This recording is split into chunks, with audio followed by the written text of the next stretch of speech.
The opening scene in this film was in Vegas, and I was just kind of noticing some similarities to your music video with Mariah Carey for Get Your Number. It's kind of Yeah, you're right. Oh my God.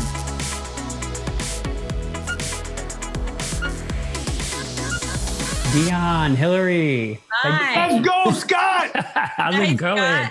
Scott, you look like Tom Cruise. Oh, I will take that. Thank you. You look like Tom Cruise, man. I love it. Thank you. Oh my gosh, that's the best energy I've had like in a He's long the best time. energy, and it's totally real. It's all real. It's like this is what you get every day with Deon. Oh my gosh, it must have been so fun on set then. I know. I'm like, wait a minute. When I'm done, I'm like, where's my coach, my cheerleader?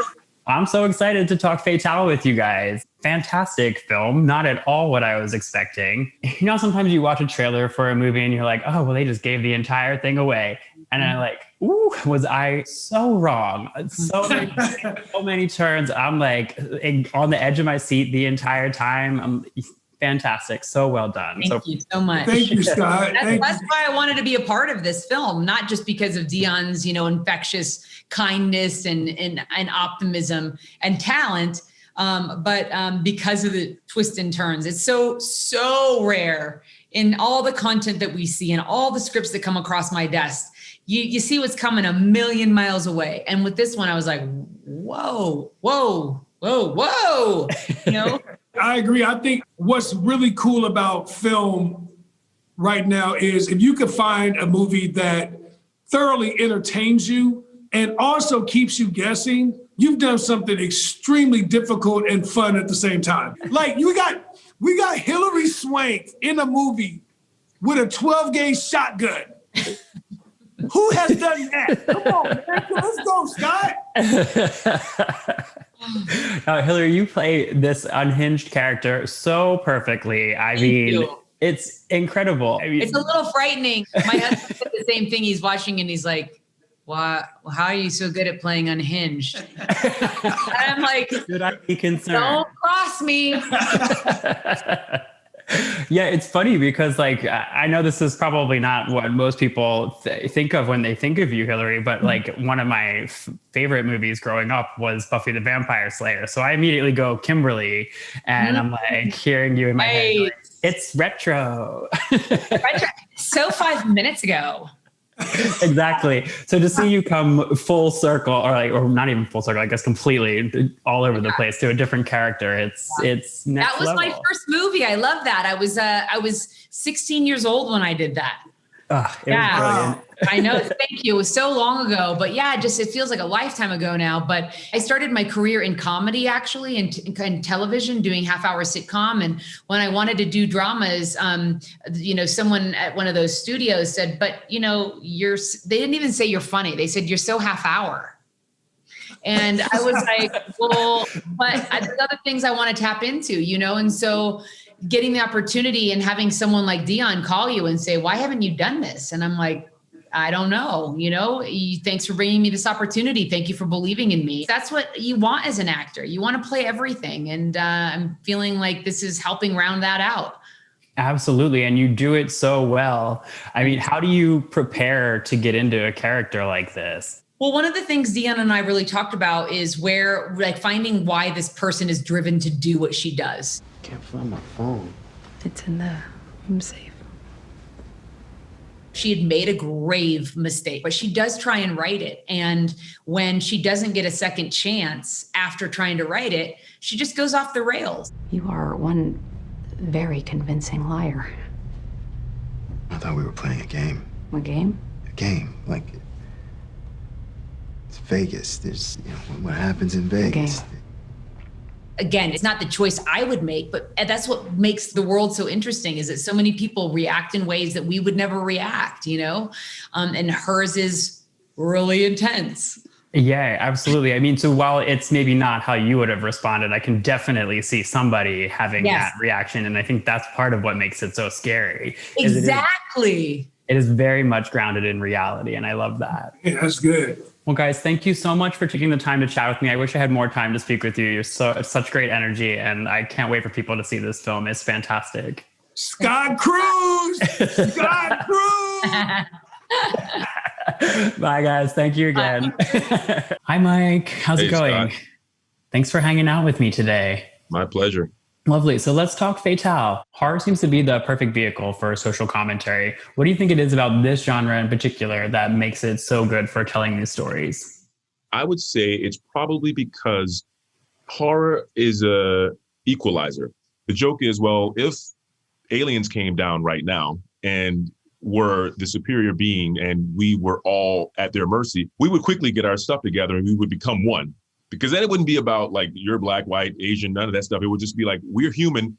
They're not. They're going to do something to us. And now we have to work together. We would forget our differences to come together because what's more important, our priorities would change. And so I think that's what horror does for you. It just makes you forget about the little things. So speaking of things changing, I don't know if you've noticed this, but there's sort of this trend where horror films have been taking 90s songs and sort of making them a little bit scary for the trailers. So my final question for you then would be, if there was an iconic 90s or early aughts song that you could turn into a scary song or for a trailer, what would you pick? Okay, so if you could do that with that song, maybe you could also do it with like Boyz II Men, End of the Road.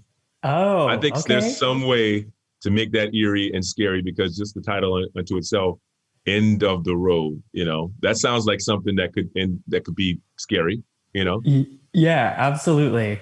Well, Mike, thank you so much for chatting with me. I really loved this film. I thought it was fantastic and I can't wait for other people to see it. And I just want to thank you again for taking the time to chat with me. Thank you. My pleasure. Hi, Michael. How's it going? Thanks for hanging out with me. I'm fantastic. Feeling the fantasy over here. I hear that. Let's just jump right in here. The opening scene in this film was in Vegas, and I was just kind of noticing some similarities to your music video with Mariah Carey for Get Your Number. It's kind of and I'm like, okay, I see this. Oh my God. Yeah, you're right. Oh my God. You're so right. I totally forgot about that. You got me. Did she send you Christmas cards every year? No, she does not. No, she does not. Oh my gosh. She's very sweet. She was very sweet when we did that video. But yes, there's some similar lighting between those two scenes. Yeah. Yeah, absolutely. I mean, you seem to have a habit of playing like iconic women's like bae in these situations. I mean, you were Beyonce's love interest, you were Mariah Carey's, and now you're just Hilary those Swank. Two. And now you've got Hilary Swank as well, right? Yeah, I mean, this is obviously in Fatale. It's a little bit darker, actually a lot darker. So you got me good with that one. Yeah, it's been fun. This one obviously was a bit more intense, and a lot of times when you think of Hilary Swank, obviously you think of $1 Million Baby or Boys Don't Cry, and she got to just be sexy and dangerous and nefarious and menacing and all of those good things, and it's such a great role for her, and I'm happy, that she got to kind of pull that muscle. So, yeah, this has been fun. I heard that she can be a bit of a method actress. Did you ever have to worry about her when the cameras weren't rolling? No, and I think we were both on the same level when it came to that. I mean, when you see the movie, you see, two people that are kind of dialed in, and, we both had to take our space from time to time and just stay in. And, if it was me more than her, she was very giving and very understanding, and vice versa. Yeah, I mean, it was super intense all the way throughout. I mean, I loved it. It was a great watch. Certainly, in terms of thrillers, it definitely kept you guessing all the way up until the end. And because there were a lot of turns in there that I just was not expecting at all. Yeah. And what's funny is that I know people say this when marketing a film, like there's twists and there's turns. And I feel awkward saying it because it does sound cliche. I just say, watch the movie because yeah, it happens to you. Like the movie happens to you in a lot of ways. Like it grabs you and it doesn't let go. It's very, very intense in that way. Yeah. So let's switch to a slightly lighter note. I mean, the house, the cars, the motorcycle, it was pretty swish. I mean, was there a part of that you loved doing the most? I mean, I can't imagine driving it. Yeah, being rich is fun. You know, like, I don't know because I'm not in real life, but like in the movies, if I could be this rich, it was like, yeah, it was fun. I mean, I remember, okay, so the Lamborghini, right? Like the Lambo was, you know, it was Deon's choice. I wanted an Aston Martin. And Deon was like, no, I'm telling you, this is going to be it. This is going to be it. And then I saw it and I was like, oh my God. It's a sexy car. Beautiful. I called my wife on the last day of shooting because I had a scene in the car. I called my wife. I said, bring down my boy. She brought my son. I put him in the car. You know what he did? Can we get something to eat? Just take it through the drive-through. I was like, son, do you not like the car? Do you know what kind of car this is? And he was like this. I don't know. Can we get a snack though? You know. Oh my God. And I was like, stay that way, bud. I love that. I love that. Stay that way. The house was insane. You know, I mean, cinematically, it's the perfect house for this kind of movie because, you know, there's so many great shots of, you know, the LA in the background and the pool being lit. And I mean, Dante just had a field day with this house. So it's fun being rich. Yeah, for sure. Definitely a dream home. I would take any of those things. The car, the bike. I forgot. The Ducati was nice too. I definitely have my fair share of scenes in the Ducati, and you know, if I could do it, I'm probably too old to get a motorcycle now, but I wish I could. I'd get one just like that. We'll switch to a slightly more dangerous aspect. I'm like fancy myself a little bit of a mixologist, and I'm sort of acutely aware of cocktails on screen. I noticed that you pretty much drank straight vodka or vodka neat throughout the entire movie. Was that a choice for you? I mean, it probably wasn't vodka, like actual vodka, but no, but was that like a character decision? Hilary's not the only method actor. I actually drank alcohol. I'll probably get sued by the studio for saying that, but it's not true. It was definitely water. Definitely water. I'm more of a tequila drinker now. I used to be Scotch, and now I drink more tequilas now. And so, you know, but vodka was the drink of choice for Derek. And, you know, yeah, it was, you know, it was kind of fun. That was probably I feel like it was one of the first times I played drunk, actually. How do you play drunk without it becoming like overacting? Because I feel like, yeah. Yeah, the less is more is key. And for me, you know, there's just I don't know, whenever you're drunk, there's a certain haze that comes over you. And obviously I had the luxury of playing someone drunk, not in a comedy, right? So comedy, it's, you know, people tend to go to the level of buffoonery, you know? So, yeah. You know, but with this one, there's a drinking, the drinking is to mask the pain, right? And so the drinking almost becomes more tragic and sad than anything else. And so, you know, it was actually kind of more interesting to play it that way than to just be like, you know, falling over tables and things of that nature. That's for another movie.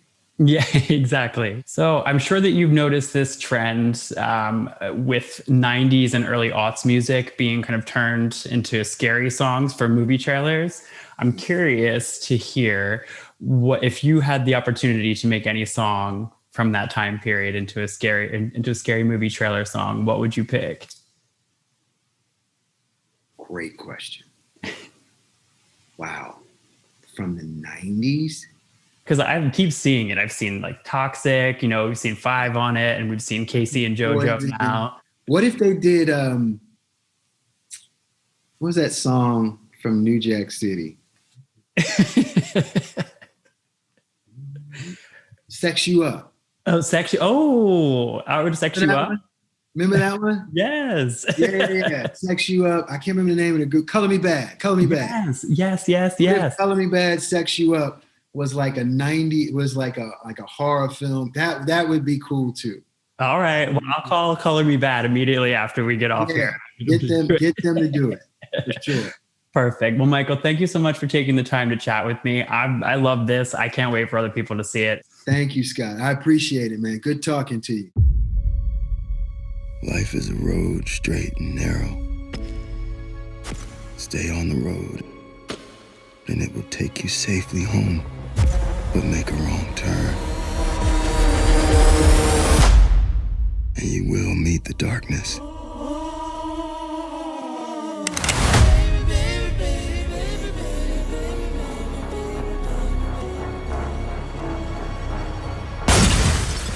What was that?